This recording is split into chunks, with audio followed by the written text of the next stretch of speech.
Welcome back to episode number 2 of this development of my game. So there's been a few changes, lots of things added, so let me go through that. We've done some basic UI updates, so you can see the colour of this text here is blue. That's just to keep it separate, to tell the player which is their homeworld, and that reflects on the Galaxy map as well. There's different colours for the stars, so you won't be able to see. There's a star here that's like a lighter grey, which tells you that you've discovered it. The darker greys are the ones that you've not discovered. Sorry, I mean surveyed. Okay, so you can see all these things moving around. These are different types of ships and fleets and things like that. So let me go ahead and try and explain that. So first of all, these X's are little transport ships that will transport the resources around the system. So they're all basically collecting it from the mining stations, bringing it back to the resource center, which is in orbit of the planet. A mining station is this icon. So you can see we've got a mining station at level 2 on the asteroid belt, and basically contains iron, silicon and ice, so we can go ahead and collect those from there. With the actual facilities, so we had the resource facility, I believe, in the first episode. I can't remember if we had the shipyard, but we've got a shipyard, and then we've got material works, energy, electronics and component factory. So let me go through these quickly. So the shipyard is the shipyard where we build the ships. What we do is we select which fleet manager we want to build the ships for, and then we basically pick the template that we built in the shipbuilder, and then we can just go ahead and click as many as we want, or we can type it in if we want, say 100 of them, and then if we have enough things to build with, then we can go ahead and hit begin construction. What I might do is enable that and then have that as like a stored thing, so that you don't have to come back when you've got enough. It'll just build it when there is enough. I think that's probably the best way to go for that. So that's the shipyard, and then these are the factories. So what you do is you add a production line, and then you basically select what it is that you want to build on that production line, and then this is the storage. So obviously, as you can see, we need basically everything. And then it's the same for the others as well. So this is the materials. We haven't got that many products in the game yet. It's just to keep it simple.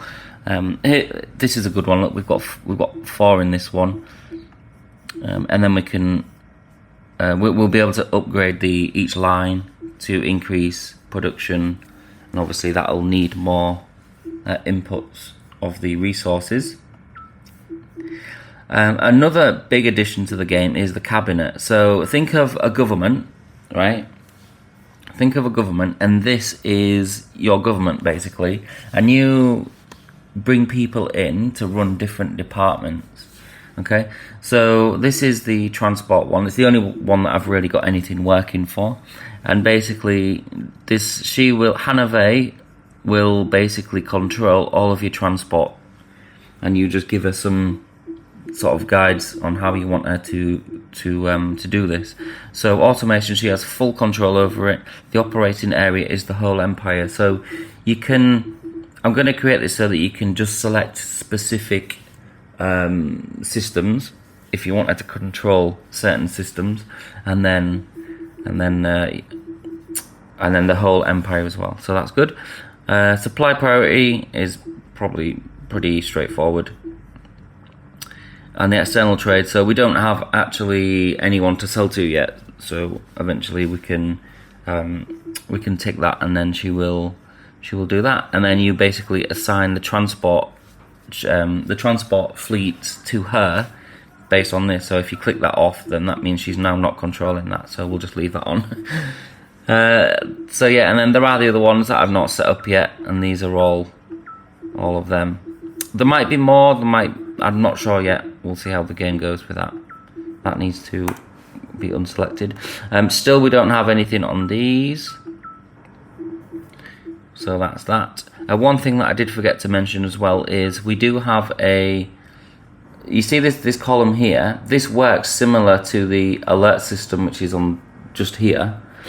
And what that will do is it will come up with suggestions and recommendations that she thinks are like good. For example, I've already done this now. I should have probably left it for this video, but we've just currently surveyed a second system, which we've launched, Helium Basin, which we've launched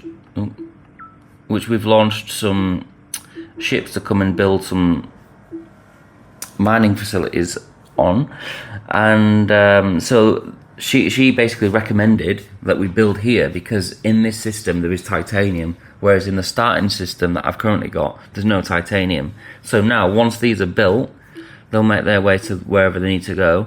Once they are built, then we can start mining titanium, which obviously will help with the economy. One thing to note as well, we finally do have actual fleets in. This is the basic, well, the category is warship, so it's basically the fleet that you will fight with or defend with. And there's a little bit of description about him, what he does, how many ships he's got, he's currently active, location is current system that you're in, he's currently patrolling the system, and then so he's doing that. So there's a few controls out at the bottom you can do, hold position, attack, but he's currently patrolling the system, and he will basically fly around and make sure that the system is safe from enemies. Obviously there's no enemies yet, but it's there ready. This is the transport fleet commander, Adrian. He runs this. He's only got one transport ship under him, but as you can see, if you see this section here, it tells you exactly what's going on. Basically, so the difference between this guy and the little ships that you see flying around like this one here is these little ships will only stay in this system, and they are run by the resource facility, whereas this guy can basically leave systems, go collect stuff and bring it back. But what he'll also do as well is fill his cargo with whatever he needs to fill it with, and then he'll stop off at multiple stops. So instead of just going somewhere, collecting a little bit and then bringing it back, he'll go there, fill it, bring it back and unload at different facilities. So, you know, it's all to do with like efficiency and stuff like that. Later on, there will be a system where, you know, like how intelligent they are and things like that, which will play into it, so then they might miss out a facility when they could have added it in, kind of thing, you know, like an experience level. And but that's way down the line. We'll just get the basic functions in first.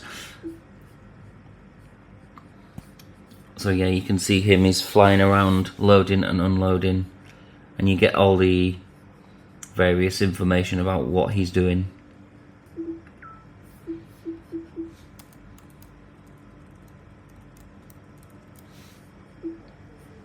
And this is the Galaxy map, so I just want to show you briefly a little bit of extra that we've added in here. So we've got the when the ships leave a system, they leave at the correct side of the system to which they are going to then travel to the next system. So when he gets to this system, he'll enter somewhere around the bottom left side of the system.